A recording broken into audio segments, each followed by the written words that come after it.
ప్రజా ప్రభుత్వంలో ప్రజా సంక్షేమానికి అభివృద్ధికి పెద్దపీట వేస్తోందని ప్రభుత్వ విప్ ఆది శ్రీనివాస్ అన్నారు. శనివారం వేములవాడ పట్టణంలోని మహాలింగేశ్వర గార్డెన్స్ లో వేములవాడ రూరల్ అర్బన్ మండలాల అర్హులైన 208 మంది కళ్యాణ లక్ష్మి షాదీ ముబారక్ చెక్కుల పంపిణీ కార్యక్రమానికి ప్రభుత్వ విప్ వేములవాడ ఎమ్మెల్యే ఆది శ్రీనివాస్ ముఖ్య అతిథిగా హాజరై చెక్కులను మున్సిపల్ చైర్మన్ రామతీర్థపు మాధవితో కలిసి పంపిణీ చేశారు.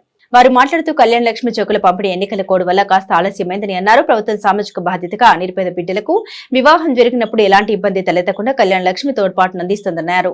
సంక్షేమానికి ఈ ప్రభుత్వం పెద్దపీట వేస్తుందని తెలిపారు. మహిళా తల్లులకు ఆర్టీసీ బస్సులో ఉచిత ప్రయాణం కల్పించామన్నారు. గృహజ్యోతి పథకం ద్వారా ప్రతి ఇంటికి 200 యూనిట్ల వరకు ఉచిత విద్యుత్ అందిస్తున్నామన్నారు. ఇండ్లు లేని వారికి త్వరలోనే వాటి నిర్మాణానికి బీసీలకు 5 లక్షలు, ఇతరులకు 6 లక్షలు ఇవ్వడం జరుగుతుందన్నారు. వేములవాడ నియోజకవర్గానికి 3500 ఇండ్లు మంజూరు కాబడి ఉన్నాయన్నారు. ఒకవైపు అభివృద్ధి, మరోవైపు సంక్షేమం రెండు కూడా కొనసాగిస్తామన్నారు. ప్రజా ప్రభుత్వంలో మెరుగైన పాలన ప్రజలకు అందిస్తామన్నారు. ఈ కార్యక్రమంలో ఆర్డీఓ, ఎంఆర్ఓలు, కౌన్సిలర్లు, ప్రజాప్రతినిధులు పాల్గొన్నారు.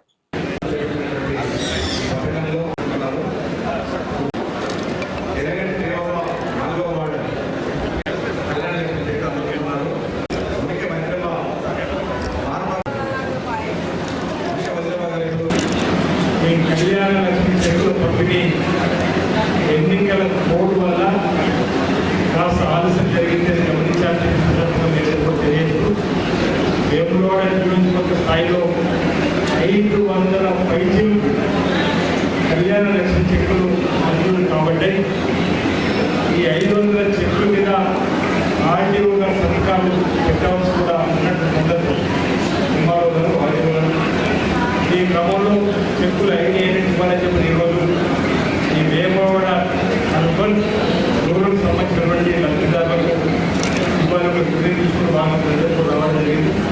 ఈ ప్రభుత్వానికి సామాజిక బాధ్యతగా నిరుపేద కుటుంబాలు ఉన్నవారు తమ పిల్లల పెళ్లి జరిగినప్పుడు, అమ్మాయి పెళ్లి జరిగినప్పుడు ఇబ్బంది తల్లిదండ్రులు కూడా ఉండాలని చెప్పని ఈనాటి పిల్లలకి 1,16,10,000 రూపాయలు చెక్కును పంపిణీ చేయడం జరుగుతాము. సంక్షేమంలో ప్రభుత్వం ముందుంటుంది. మహిళా తల్లులందరినీ కూడా ఆర్టీసీ బస్సులో ఉచిత ప్రయాణం కూడా మనం మొదలు పెట్టుకోవడం జరుగుతున్నాం. అదేవిధంగా గృహజ్యోతి ద్వారా కూడా ఇంటికి కరెంటు బిల్లు కూడా మనం ఆఫ్ చేసుకోవడం జరిగింది. ఎవరైతే ఇల్లు లేని వారి గ్రామాల్లో అందరూ కూడా ఇంధనం బిల్లు కింద 5 లక్షల రూపాయలు ఇవ్వాలని చెప్పండి. దళితులైతే 6 లక్షలు ఇవ్వాలని తీసుకోవడం జరిగింది. వేములవాడ నియోజకవర్గానికి 3,500 ఇల్లు కూడా మంజూరు కాబట్టి నిజమైన మాట సందర్భిస్తూ ఎవరైతే ఉన్నారో వాటి వరకు చెప్పడం జరిగింది. దీంతో పాటు ప్రాంతాన్ని కూడా అభివృద్ధి పద్ధతిలో తీసుకోవడానికి కోసం కూడా ఒకవైపు అభివృద్ధి, మరోవైపు సంక్షేమం రెండు కళ్ళలాగా ఈ ప్రభుత్వం చేయగలిగి ప్రభుత్వం అభివృద్ధి తీసుకుంటుందన్నమాట.